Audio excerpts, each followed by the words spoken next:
Good morning, જય સ્વામિનારાયણ વિદ્યાર્થી મિત્રો, કેમ છો? સારું.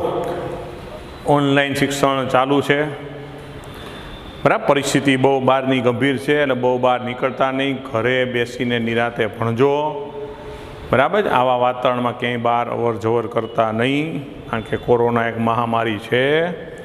એની વે આપણે આપણા કાર્યક્રમને આગળ વધારી સ્વાધ્યાયમાં આપણે 5.11 સુધી જોયું હતું. 5.12થી આપણે જોઈએ તો એક નાના ગજિયા ચુંબકની મેગ્નેટિક મોમેન્ટ એટલે એમ બરાબર 0.48 જૂલ પ્રતિ ટેસ્લા છે. તો ચુંબકના કેન્દ્રથી 10 સેન્ટીમીટર અંતરે, બરાબર, ચુંબકની અક્ષ ઉપર, એટલે આપણે એને બી અક્ષ કહી દઈએ, ચુંબક ક્ષેત્ર કેટલું, અને ચુંબકની વિષુવ રેખા પર ચુંબકીય ક્ષેત્ર કેટલું, બરાબર. બહુ સિમ્પલ સૂત્રમાં ખાલી માત્ર કિંમત મૂકવાની છે. તો અહીં ગજિયા ચુંબક માટે બી અક્ષનું સૂત્ર શું હોય કે μ0/4π2m/r3. તો μ0 એટલે 4π10⁻⁷, આ 4π, આ 2, એમ આપ્યું 0.48, અંતર આપ્યું 10 સેન્ટીમીટર, એટલે મીટરમાં ફેરવો તો 0.1, તો 4π કેન્સલ, 0.48 ગુણ્યા 2 એટલે કેટલું થઈ જાય? 0.96.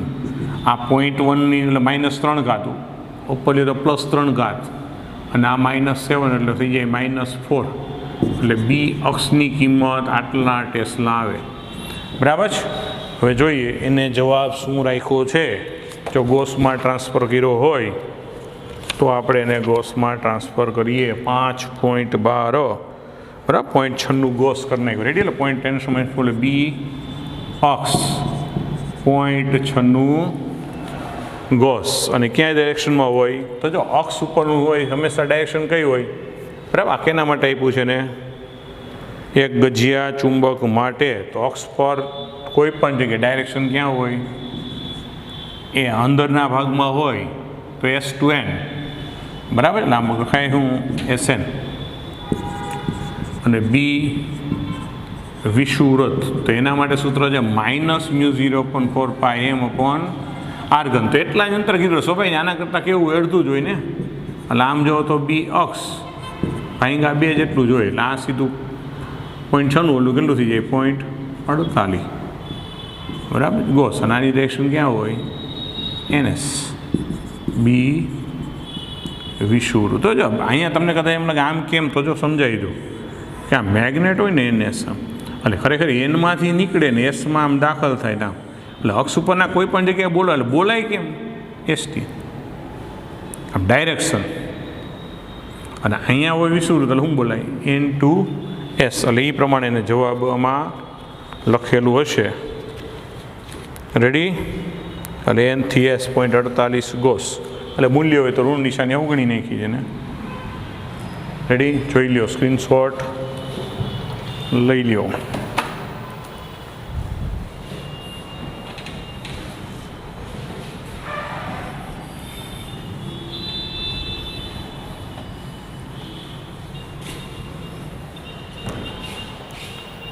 જો 5.13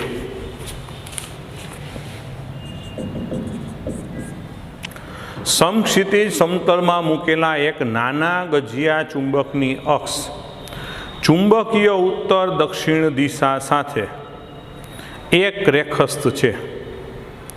ચુંબકની અક્ષ પર તેના કેન્દ્રથી 18 સેન્ટીમીટર અંતરે તટસ્થ બિંદુઓ મળે છે. આ સ્થળે પૃથ્વીનું ચુંબક્ષેત્ર 0.36 ગોસ છે અને ડીપ કોણ 0 છે. ચુંબકના કેન્દ્રથી તેના લંબ દ્વિભાજક પર આટલા જ અંતરે, એટલે 14 સેન્ટીમીટર અંતરે કુલ ચુંબક્ષેત્રનું મૂલ્ય કેટલું હશે? બરાબર. તટસ્થ બિંદુએ ચુંબક વડે ઉદ્ભવતું ચુંબક્ષેત્ર પૃથ્વીના ચુંબક્ષેત્રના સમક્ષિતિજ ઘટક જેટલું અને વિરુદ્ધ દિશામાં હોય છે. ધ્યાનમાં રહે. તો મિત્રો વર્ણન ખાસ સમજો કે આપણે સમજો કે એવું વિચારીએ કે પૃથ્વીનું ચુંબકીય ક્ષેત્ર આ દિશામાં, બરાબર. પૃથ્વીનું ચુંબક ક્ષેત્ર હંમેશા આમ જુઓ તો દક્ષિણ ધ્રુવથી ઉત્તર ધ્રુવ તરફ હોય, એટલે આ પરિસ્થિતિ છે. હવે તમને કીધું કે એક મેગ્નેટ એવી રીતના છે કે જે એની અક્ષ આની દિશામાં, ચાલો ચુંબક ક્ષેત્ર સાથે એક રેખસ, પણ હવે એની અક્ષ ઉપર ચુંબક ક્ષેત્ર શૂન્ય ક્યારે થાય કે જ્યારે બાહ્ય ચુંબક ક્ષેત્ર H, એટલે પૃથ્વીનું સમસ્થિતિ ચુંબક ક્ષેત્ર H અને મેગ્નેટનું ચુંબક ક્ષેત્ર સમાન મૂલ્ય અને વિરુદ્ધ દિશામાં થવું જોઈએ. તો એવું ત્યારે શક્ય બને કે હું અહીંયા N લઉં ને અહીંયા S લઉં, તો Nમાંથી ચુંબક ક્ષેત્ર હંમેશા બહાર એટલે આમ આવશે, એ આમ ફરીને આમ જાય ને, આમ જો આમ દોરી દઉં આમ જાય. અને પૃથ્વીનું તો ઓલરેડી આપણે આમ લીધું છે કે ને, એટલે આ જ મારું તટસ્થ બિંદુ થાય કે જ્યાં H અને B અક્ષ એટલે B એક્સિસ એટલે એને B કહો, બરાબર. તો આ એના કેન્દ્રથી અંતર તમને આપી દીધું, કેટલું? 14 સેન્ટીમીટર. ક્લિયર થયું? તો આપણો પ્રશ્ન પહેલો શું છે? બરાબર, તટસ્થ બિંદુ મળે તો આ સ્થળે શૂન્ય છે, ચુંબકના કેન્દ્રથી લંબ દ્વિભાજક આટલા જ અંતરે ચુંબક ક્ષેત્ર મૂલ્ય કેટલું હશે? તો અહીંથી એટલા જ અંતરે આ P ડેશ પાસે, બરાબર, આ કેટલું છે? 14 સેન્ટીમીટર. અહીંયા મૂલ્ય કેટલું? તો અહીંયા શું થાય? જો ચુંબક ક્ષેત્ર આમ ફરીને આમ જાય, એટલે આ પરિસ્થિતિમાં આવું થાય કે અહીંયા ખરેખર ચુંબક ક્ષેત્ર શું બોલે? ઇક્વેટર બોલે ને, એટલે બી કહેવાય, વિષુવરેખા શું કહેવાય? ઇક્વેટર. અને અહીંયા H, બે સમાન દિશામાં થાય. તો અહીં સમજજો કે અહીં આપેલી શરત મુજબ, બરાબર છે, બિંદુ P પાસે તટસ્થ બિંદુ મળતું હોવાથી, તો અહીંયા તટસ્થ બિંદુ ક્યારે મળે કે BA બરાબર H, BA એટલે μ04π2m/r². ક્લિયર થયું? લાને આપણે કીધી સમીકરણે. હવે ચુંબકના લંબ દ્વિભાજક પર R બરાબર 14 સેન્ટીમીટર અંતરે ચુંબકીય ક્ષેત્ર જે આપણે ગોતવાનું, તો આકૃતિમાં P ડેશ પાસે, તો અહીં P ડેશ પાસે અને P ડેશ કીધું, P ડેશ પાસે શું થાય કે એનું B ડેશ કીધું, તો સમજો એક તો H એ બાજુ છે ને B બાજુ છે, બરાબર છે. હવે સમજો તમે અંતર R એટલું જ રાખ્યું 14 સેન્ટીમીટર, ડાયપોલ મોમેન્ટ એ સેમ હોય, તો સ્વાભાવિક છે BE જે છે ને એ તો હંમેશા કેટલું હોય કે B એક્સિસ કરતાં કેવું હોય? અડધું જ હોય, કારણ કે આમાં 2m આવે, ઓમાં m આવે. પણ પાછું B એક્સિસ એટલે આપણા માટે શું થઈ ગયું? H. એટલે H મૂકી દઉં તો શું થાય? H પ્લસ H/2, તો અહીંયા 3H/2. અને વિદ્યાર્થી મિત્રો તમને Hની કિંમત તમને આપી છે રકમમાં કેટલી? 0.36. એટલે 18×36, 18×54, અહીંયા શું થઈ જાય? 0.54 ગોસ. એટલો જવાબ આવવો જોઈએ. એટલે 5.13નો જવાબ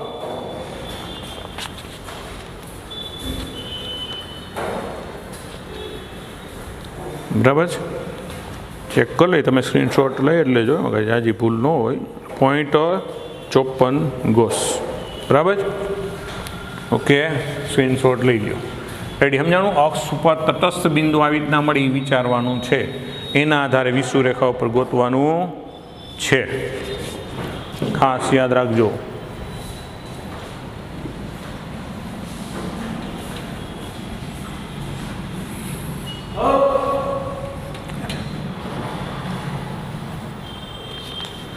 ત્યાર પછી 5.14, જો સ્વાધ્યાય 5.13ના ગજિયા ચુંબકને 180 ઘુમાવવામાં આવે તો હવે નવા તટસ્થ બિંદુઓ કયા અંતરે મળશે?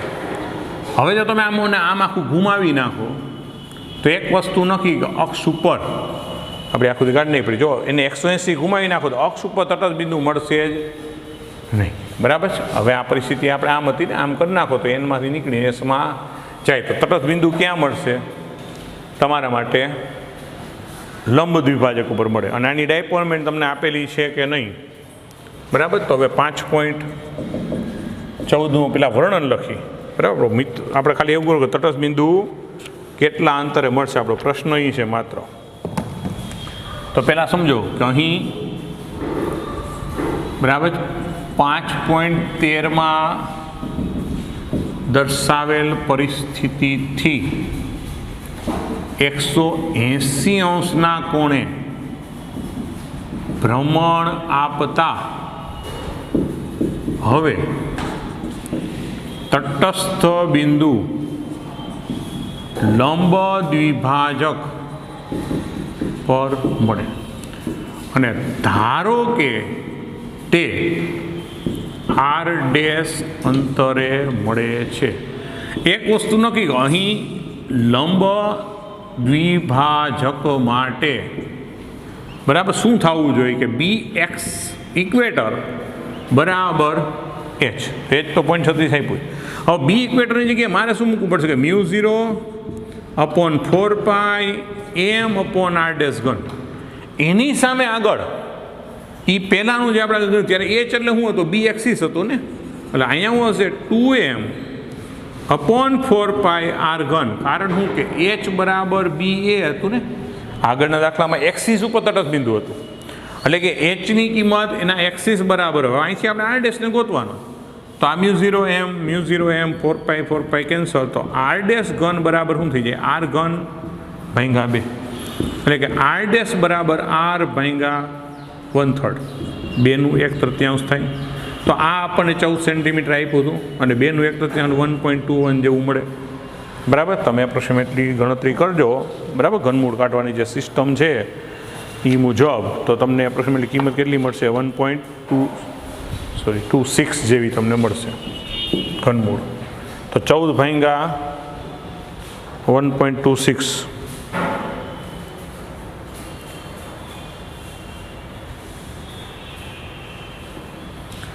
તો 11.11 બરાબર છે. આટલા સેન્ટીમીટર એવો આપણો જવાબ આવે. છતાં એ લોકોએ જવાબ શું આપ્યો છે એ આપણે ચેક કરીએ તો 5.14 11.1 સેન્ટીમીટર ખાલી આપ્યો. બરાબર. તો આપણે 11.11 રાખ્યો, કોઈ પ્રોબ્લેમ છે નહીં. રેડી? ઓકે. સ્ક્રીનશોટ લઈ લેજો.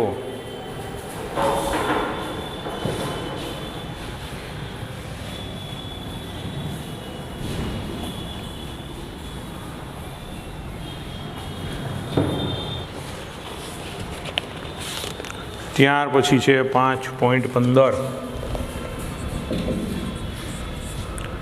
જેની રકમ છે 5.25 × 10⁻² એટલે 5.25 × 10⁻². જૂલ પ્રતિ ટેસ્લાની મેગ્નેટિક મોમેન્ટ ધરાવતા નાના ગજિયા ચુંબકને તેની અક્ષ પૃથ્વીના ચુંબકક્ષેત્રની દિશાને લંબ રહે તે રીતે રાખવામાં આવ્યો છે. તો ચુંબકના કેન્દ્રથી તેના લંબ દ્વિભાજક પર અને તેની અક્ષ પર કેટલા અંતરે પરિણામી ક્ષેત્ર પૃથ્વીના ચુંબકીય ક્ષેત્ર સાથે 45° કોણ બનાવતું હશે? આ સ્થળે પૃથ્વીનું ચુંબકીય ક્ષેત્ર 0.42 ગોસ છે. અહીં ગણતરીમાં આવતા અંતરોની સરખામણીમાં ચુંબકની લંબાઈ એવું ગણો. એટલે આપણે સીધું નાના ચુંબકના સૂત્રો ઉપયોગ કરીએ એટલા માટે. તો પહેલાં સમજો, આપણને ડાયપોલ મોમેન્ટ આપી એની નોંધ કરી લઈએ તો 5.25 10⁻² જૂલ પ્રતિ ટેસ્લા. બરાબર. પૃથ્વીનું ચુંબકીય ક્ષેત્ર આપ્યું છે 0.42 ગોસ એટલે કે 0.42 10⁻⁴ ટેસ્લા. તો પરિણામી ચુંબકક્ષેત્ર 45° ખૂણે. તો પહેલાં એની આકૃતિ દોરો એટલે વ્યવસ્થિત તમને સમજાય કે ધારો કે આપણું પરિણામી ચુંબકીય ક્ષેત્ર પૃથ્વીનું ચુંબકક્ષેત્ર H છે એ આમ છે. હાલો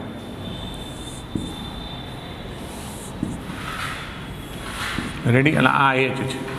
હવે શરત આપી છે કે ચુંબક છે એ એની અક્ષ અને લંબ રહે એમ છે. એટલે ધારો કે આ N અને આ S આ એનું કેન્દ્ર. હવે અહીંયા Nમાંથી હંમેશા ચુંબકક્ષેત્ર કેવું આવે? બહાર. માની લો આ બિંદુ વિચાર કરું તો એનું પોતાનું ચુંબકક્ષેત્ર આમ. એટલે આને શું કહેવાય? બી એક્સિસ. પૃથ્વીનું તો આમ છે જ H. પણ આપણી શરત શું છે કે અહીંયા મળતું બેનું પરિણામી 45 ખૂણે તો આમ જ થાય ને તો જ થાય ને. આ શું મળશે? આ 45 ખૂણે મળે. હવે આ 45 તો જ મળે વિદ્યાર્થી મિત્રો કે આ બેના મૂલ્ય કેવા હોય? સમાન. તો એના માટે આપણે R ગોતવું છે. આપણો પ્રશ્ન આ છે કે R કેટલું. અને એ જ પરિસ્થિતિ એની લંબ દ્વિભાજક ઉપર સમજો, અહીંથી ચુંબકક્ષેત્ર આમ આવે, ફરીને આમ આવે ને, લંબ દ્વિભાજક ઉપર ચુંબકક્ષેત્ર આમ હોય, બી એક્સિયલ આમ હોય, બી તો આમ છે જ. હવે આનું પરિણામી એટલે આમ થાય કે જે અહીંયા 45 ખૂણો બનાવે, તો આના માટે પણ આપણે આર ડેશ ગોતવાનું. ક્લિયર થયું? એટલે પહેલાં ચુંબકની અક્ષ લંબ છે એમ સરસ કીધું, તો અક્ષ ઉપર ક્યાં અંતરે પરિણામી ચુંબકક્ષેત્ર, આને બી કહી દઉં, આને બી ડેશ કીધું, આ તો એચ જ છે, તો એ આપણે અંતર ગોતવાના છે. તો અહીં આકૃતિમાં દર્શાવ્યા પ્રમાણે ચુંબકની અક્ષ પૃથ્વીના ચુંબકીય ક્ષેત્રને લંબ ગોઠવેલ છે. અહીં અક્ષ પર પરિણામી ચુંબકીય ક્ષેત્ર બી એ એચ સાથે 45ના કોણે મળે ત્યારે શું થવું જોઈએ કે બી એક્સિસ બરાબર જ. તો બી એક્સિસ એટલે હું μ0/4π 2π r ઘન બરાબર જ.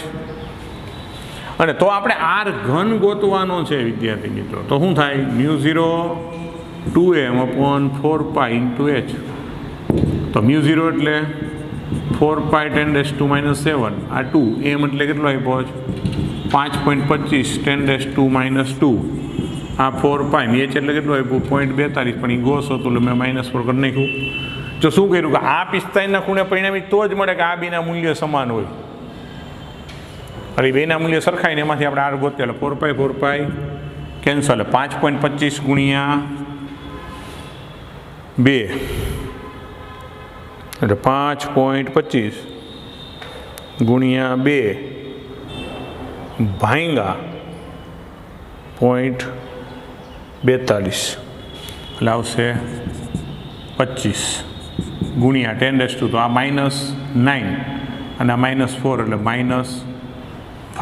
હવે આપણે ઘનમૂળ કાઢવું હોય તો સમજાય 3 પૂર્ણ ગુણાંકમાં હોવું જોઈએ. હું માની આને 2.5 કરી નાખું, બરાબર, 2.5 શું 250 કરી નાખું તો અહીંયા -6 કરી શકાય. અને હવે 250નું તમે ઘનમૂળ જો કાઢો, ક્લિયર થાય છે?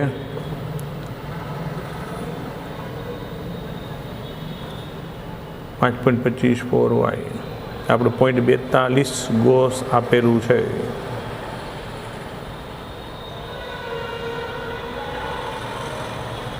તો 6.3 જેવું તમને મળશે. અહીંયા 6.3 મળશે. આનું ઘનમૂળની જે પદ્ધતિ આપણે મુજબ, આનું ઘનમૂળ -2, બરાબર, આટલા મીટર, એનો મતલબ કે 6.3 સેન્ટીમીટર. આ મેં અક્ષ માટે ગોઈતું. હવે એ જ રીતે વિષુવરેખા માટે, બરાબર, તો અહીંથી ચાલુ કરી દીધું. તે જ રીતે વિષુવરેખા માટે તો શું થવું જોઈએ ભાઈ કે એચ બરાબર બી ઇક્વેટર થાય, કારણ કે અહીં 45નો ખૂણે જ કીધું, બરાબર. તો આની જેમ જ ગણતરી કરવાની છે. તો એચ બરાબર μ0/4π m/r ડેશ ઘન કીધું છે ને, તો r ડેશ ઘન બરાબર શું આવશે કે μ0/4π m/h. તો 4π 10⁻⁷ આ 5.25 10⁻⁴ અપોન 4π 0.42 10⁻⁴. તો સભાઈ જાય સાદરૂપ આપો વિદ્યાર્થી, તો અહીંયા બગડો હતો, હવે નથી, આ 250 હોય તો ઓલું કેટલું થઈ જાય 125 10⁻², અને 125નું ઘનમૂળ તો 25 થાય જ, બરાબર છે, 25 શું 5 10⁻² મીટર, તો શું થઈ જાય 5 સેન્ટીમીટર. આપણો બીજો જવાબ. ઓકે, જોઈ નાખો, સ્ક્રીનશોટ લઈ લેજો. રેડી?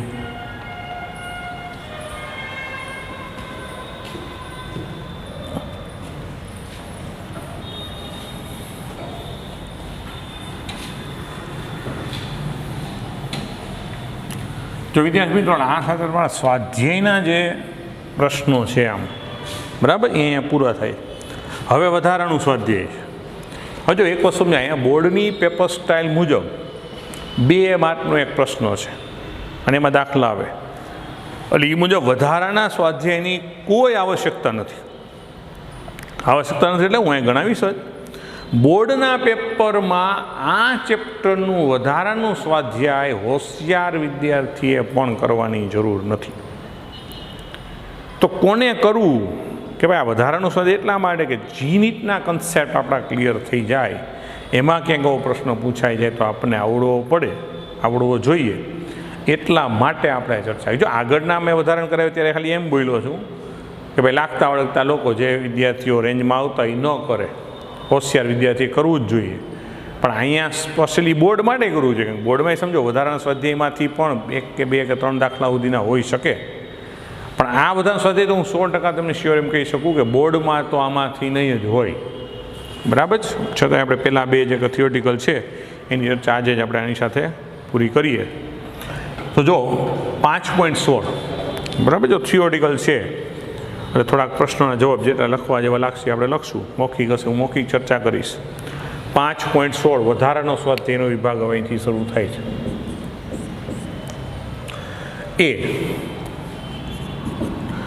જ્યારે પેરામેગ્નેટિક પદાર્થને ઠંડો પાડવામાં આવે છે ત્યારે શા માટે વધુ મેગ્નેટાઇઝેશન દર્શાવે છે? તો સ્વાભાવિક છે વિદ્યાર્થી મિત્રો કે ખરેખર પેરામેગ્નેટિક માટે જો સસેપ્ટિબિલિટી સમજો, આમ ચોખ્ખું લોજિક તમે વિચારું કે આપણે એવું જાણીએ છીએ કે પેરામેગ્નેટિક માટે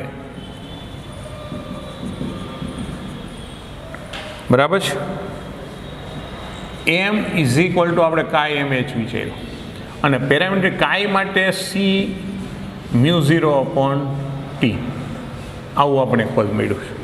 તો સ્વાભાવિક છે કે ટી તમે ઘટાડો તો કાઈ વધે ને કાઈ વધે તો એમ વધે, આ લોજિકલી બરાબર છે. એટલે ઉપરોક્ત સૂત્ર પરથી ટી ઘટે તેમ ઝાય વધે અને જેમ કાઈ વધે તેમ મેગ્નેટાઇઝેશન એમ વધે. આ સૂત્રની વાત કરી. આમ લોજિકલી થિયોરિટિકલ આપણે લખવું હોય તો સમજો કે પેરામેગ્નેટિક પદાર્થમાં દરેક પરમાણુઓ ઉષ્મીય ગતિ ઉર્જા ધરાવતા હોય, એટલા માટે 100% ચુંબકક્ષેત્રને સમાંતર ન ગોઠવાઈ શકે. પણ તમે તાપમાન ઘટાડો એટલે ઉષ્મીય ગતિ ઉર્જા ઘટે અને વધુમાં વધુ ચુંબકીય ડાયપોલ એટલે પરમાણુ છે એ ચુંબકક્ષેત્રની એક દિશામાં ગોઠવાય તો મેગ્નેટાઇઝેશન વધે. આ એનું થિયોરિટિકલ કારણ બરાબર. એટલે આ સૂત્રની રીતે અથવા શું લખાય કે પેરામેગ્નેટિક પદાર્થમાં તાપમાન ઘટાડતા તેના પરમાણુની ઉષ્મીય ગતિ ઉર્જા ઘટે માટે વધારે ને વધારે પરમાણુ બાહ્ય ચુંબકીય ક્ષેત્રને સમાંતર ગોઠવાય માટે મેગ્નેટાઇઝેશન વધે. એટલે આ રીતે પણ તમે થિયોરિટિકલ જવાબ આપી શકો. બરાબર. આ પહેલાંનો જવાબ છે. એવું હોય તો સ્ક્રીનશોટ લઈ લ્યો, એક પછી એક ટોપિકની એક પછી એક પ્રશ્નની ચર્ચા કરશું. રેડી? એટલે 5.16 જ ચાલુ છે, પણ આ એ હતો. હવે આપણે બી. તો બીમાં તમને કીધું છે તેથી વિરુદ્ધ શા માટે ડાયામેગ્નેટિક તાપમાનથી લગભગ સ્વતંત્ર છે? તો જો ડાયામેગ્નેટિકમાં એવું બને કે તમે જ્યારે ચુંબકક્ષેત્ર મૂકો ત્યારે એમાં ડાયપોલ મોમેન્ટ જે પ્રેરિત થાય એ પાછી ક્યાં હોય? ચુંબકક્ષેત્રની વિરુદ્ધ દિશામાં પ્રેરિત થાય. અને જેને કોઈ તાપમાન સાથે ઉષ્મીય ગતિ ઉર્જા ધરાવતું નથી જ. બરાબર. એટલે કે ડાયામેગ્નેટમાં ચુંબકીય ડાયપોલ બાહ્ય ચુંબકીય ક્ષેત્રની વિરુદ્ધ પ્રેરિત થાય છે તથા તે તાપમાનથી સ્વતંત્ર છે એની ગોઠવણી. એટલે ઉષ્મીય ગતિ ઉર્જા કંઈ ધરાવતી છે જ નહીં, એટલે એની સાથે કંઈ લેવા દેવા નથી. એટલા માટે પછી કીધું જો ટોરોઇડના કોર માટે બિસ્મથનો ઉપયોગ કરવામાં આવે તો આ કોરમાં ચુંબકક્ષેત્ર ખાલી કોરની સરખામણીમાં થોડું વધારે કે થોડું ઓછું હશે? ઓછું વધારે. તો બિસ્મથ છે ડાયમેગ્નેટિક પદાર્થ છે. એને જ્યારે ટોરોઇડના કોરમાં મૂકો ત્યારે ચુંબકીય ડાયપોલમાં પ્રેરિત થાય પણ બાહ્ય ચુંબકક્ષેત્રની વિરુદ્ધ દિશામાં થાય. માટે અંદરનું પરિણામી ચુંબકક્ષેત્ર ખાલી કરતાંય ઓછું થાય. શું કીધું તમને? થોડું ઓછું થશે. તો આપણો જવાબ આમ લખવાનો કે બિસ્મથ ડાયામેગ્નેટિક પદાર્થ છે, માટે ટોરોઇડના કોરમાં મૂકતા તેમાં પ્રેરિત ડાયપોલ બાહ્ય ચુંબકીય ક્ષેત્રની વિરુદ્ધ હોવાથી અંદરનું ચુંબકીય ક્ષેત્ર થોડું ઘટે છે. એટલે જે ખાલી હતું ત્યારે B0 હતું, એના કરતાંય થોડું ઘટે. સી, શું ફેરોમેગ્નેટિક પદાર્થની પરમિએબિલિટી ચુંબકીય ક્ષેત્રથી સ્વતંત્ર છે? જો ના, તો ઓછા કે વધારે કયા ક્ષેત્રમાં તે વધુ હશે? જો ફેરોમેગ્નેટિક પદાર્થનું સૂત્ર મુજબ તમને એવું લાગે કે એમાં કંઈ બી આવતો નથી, બરાબર, પણ ચુંબકક્ષેત્રથી સ્વતંત્ર નથી, પણ હિસ્ટેરિસિસ સાયકલનો કર્વ દેખાય કે ઓછા ક્ષેત્ર માટે ઢાળ વધારે હોય. જોજો મિત્રો, ફેરામેગ્નેટિક પદાર્થનું હિસ્ટેરિસિસ સાયકલ તમે જુઓ ને આમ છે, બરાબર. હું આમ દાખલા દોરું તો અહીંયા ક્ષેત્ર જ્યારે આ એચનું મૂલ્ય નાનું હોય ને ત્યારે ઢાળ વધારે હોય, જ્યારે વધારે ત્યારે ઓછું થાય. એનો મતલબ ઓછા ક્ષેત્ર માટેની પારગમ્યતા કેવી કહેવાય? વધારે કહેવાય, બરાબર છે. એટલે અહીંયા ડીમાં જવાબ શું કહેવાનો છે? આમાંનામાં કીધું છે ને કે સુપેન્ડ બધે ચુંબકક્ષેત્ર સ્વતંત્ર છે કે ના, બરાબર છે. તો આપણે આમ લખો ને, હિસ્ટેરિસિસ સાયકલમાં ઓછા ક્ષેત્ર માટે ઢાળ વધુ હોવાથી, બરાબર, પરમિએબિલિટી પૂછ્યું છે ને, શું કીધું છે? પરમિએબિલિટી, બરાબર, ઓછા ક્ષેત્ર વધુ હોવાથી પરમિએબિલિટી વધુ છે. એનો મતલબ ઓછા ક્ષેત્ર માટે વધુ, એટલે વ્યસ્ત સંબંધ ધરાવે છે, બરાબર. તો જો ના, તો ઓછા કે વધારે કયા ક્ષેત્ર માટે વધુ હશે? તો ઓછા ક્ષેત્ર વધુ હોવાથી પરમિએબિલિટી વધુ, એટલે ઓછા ક્ષેત્ર માટે વધુ હશે. સમજો ખાસ. ત્યાર પછી ચુંબકીય ક્ષેત્ર રેખાઓ હંમેશા ફેરોમેગ્નેટિક સપાટી પર દરેક બિંદુએ લંબ રૂપે હોય છે. આ હકીકત સ્થિત વિદ્યુત ક્ષેત્ર સાથે સામ્યતા ધરાવે છે, જે દરેક બિંદુએ વાહકની સપાટીને લંબ હોય. શા માટે? તો સમજો, આ વિદ્યુત ક્ષેત્ર રેખા સાથે સંબંધ શું? વિદ્યુત ક્ષેત્ર રેખાઓ દરેક વાહક માટે લંબ હોય. જ્યારે આજે વાત કરી છે એના માટે જરૂરી છે કે mu is very greater than 1, એટલે પરમિએબિલિટી એક કરતાં બહુ મોટી, તો ફેરોમેગ્નેટિક માટે મોટી છે, બરાબર. એટલા માટે આપણને સમાન મળે, દરેક માટે સમાનતા ધરાવતું નથી, બરાબર છે. એટલે અહીંયા ઈ સમજો કે અહીં ફેરોમેગ્નેટિક માટે mu is very greater than 1 હોવાથી ચુંબકીય ક્ષેત્ર રેખાઓ સપાટીને લંબ છે. બધા પદાર્થોમાં આવું હોતું નથી, માટે વીજ ક્ષેત્ર રેખા સાથે સામ્યતા ધરાવતું નથી. એની સાથે કોઈ સામ્યતા કરવાની જરૂર નથી. ફેરોમેગ્નેટિક માટે સાચું છે, કારણ ફેરોમેગ્નેટિક ગ્રેટર દેન 1 હોય છે, એટલા માટે આ વસ્તુ લંબ હોય. ટૂંકમાં જે ચુંબકીય પદાર્થ માટે mu is very greater than 1 હોય, એના માટે સપાટીને લંબ રૂપે હોય એવું ફેરોમેગ્નેટિકમાં બને છે. એનો મતલબ વિદ્યુત ક્ષેત્ર રેખા સાથે સામ્યતા ધરાવતું એ દરેક વાહક માટે લંબ હોય. હા, એવું જરૂરી નથી. પેરામેગ્નેટિક માટે એવું ન પણ હોય, ખાસ સમજો. ત્યાર પછી એફ, બરાબર, આમાં પતી જશે એમ. તો શું પેરામેગ્નેટિક પદાર્થના મહત્તમ શક્ય મેગ્નેટાઇઝેશનનું મૂલ્ય ફેરામેગ્નેટિક પદાર્થના મહત્તમ મેગ્નેટાઇઝેશન જેટલા માપના ક્રમનું હોય છે? હા, હોઈ શકે, કારણ કે વાય મહત્તમ મેગ્નેટાઇઝેશન છે. અહીંયા શું થાય છે? મહત્તમ મેગ્નેટાઇઝેશન છે. બરાબર છે. તો હવે 5.17 નીચેના પ્રશ્નોના જવાબ આપો. આ પણ થિયોરિટિકલ છે જ. 5.17 એમાંનું એ ફેરોમેગ્નેટના મેગ્નેટાઇઝેશન વક્રમાં અપ્રતિવર્તીપણું ડોમેઇનના ચિત્રના આધારે ગુણાત્મક રીતે સમજાવો. બરાબર. તો ડોમેઇનના આધારે શું ચિત્રાત્મક રીતે કરતો વિદ્યાર્થી મિત્રો? ફેરોમેગ્નેટિકમાં આપણે હિસ્ટેરિસિસ સાયકલમાં અપ્રતિવર્તીપણું સમજો કે આ 0 હતું, પછી આપણે અહીંથી એમ ગયા, પછી પાછું એચને ઘટાડ્યું ત્યારે બી અહીંયા આવ્યું ને, એટલે રિટેન્ટિવિટી મળી. યાદ આવે? અને આપણે રિટેન્ટિવિટી કીધું. તો આવું શા માટે છે?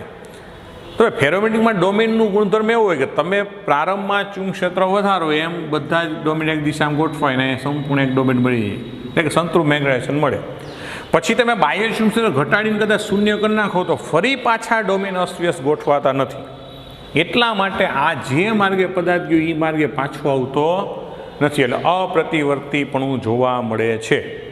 ઓકે, સમજાઈ ગયું? આનું વર્ણનમાં આપણે આવું લખી શકીએ કે જ્યારે બાહ્ય ચુંબકીય ક્ષેત્ર H વધારતા બધા ડોમેન એક જ ડોમેનમાં પરિવર્તિત થઈ, બરાબર, સંતૃપ્ત મેગ્નેટાઇઝેશન મળે છે. પરંતુ ત્યારબાદ બાહ્ય ચુંબકીય ક્ષેત્ર ઘટાડીને શૂન્ય કરવા છતાં બધા ડોમેન ફરી અસ્તવ્યસ્ત થઈ બી બરાબર 0 થતું નથી. એટલે કે રિટેન્ટિવિટી, આપણે એના નામ શું આપ્યું હતું? રિટેન્ટિવિટી મળે છે. માટે આ પ્રક્રિયા અપ્રતિવર્તી છે. જો આ તમે તમારા શબ્દોમાં લખો ને વિદ્યાર્થી મિત્રો તોય ચાલે. તમે પાછા મટીરિયલમાં કદાચ આનાથી કંઈક અલગ શબ્દ લખાય છે. મેં શોર્ટકટમાં ડોમેનની ભાષામાં તમને સમજાવ્યું. આ દોરવાની જરૂર નથી, તમારે સમજવા માટે દોર્યું. ટૂંકમાં ઇન શોર્ટ, ફેરોમેગ્નેટિક પદાર્થમાં જ્યારે બાહ્ય ચુંબક ક્ષેત્ર વધારવામાં આવે ત્યારે બધા જ ડોમેન એક દિશામાં ગોઠવાતા છેલ્લે એક મોટો ડોમેન બની જાય, એટલે કે સંતૃપ્ત મેગ્નેટાઇઝેશન મળી જાય. હવે તમે બાહ્ય ચુંબક ક્ષેત્ર ઘટાડો, વળી પાછા ડોમેન અસ્તવ્યસ્ત, થોડા ઘણા અસ્તવ્યસ્ત થાય, એટલે નો ડાઉટ કે આ સંતૃપ્ત બી કરતાં થોડુંક બી ઘટે, પણ એ છાવ 0 કરી નાખો છતાં બી 0 નથી થતો, આપણને કંઈક રિટેન્ટિવિટી મળે, એટલે કે પરિણામી ચુંબક ક્ષેત્ર એમાં કંઈક હાજર છે. ક્લિયર થાય? એટલે કે જે પ્રક્રિયામાં તમે સંતૃપ્ત લઈ જાય પાછી પ્રતિવર્તી, એટલે એ જ માર્ગે પાછી ફરતી નથી. આપણે માત્ર એટલું સમજાવવાનું છે. ઓકે, આ એ માટે લઈ નાખો પહેલાં સ્ક્રીનશોટ લેવાઈ ગયો. રેડી? તમારા શબ્દોમાં લખી શકો, કોઈ ચિંતા નથી.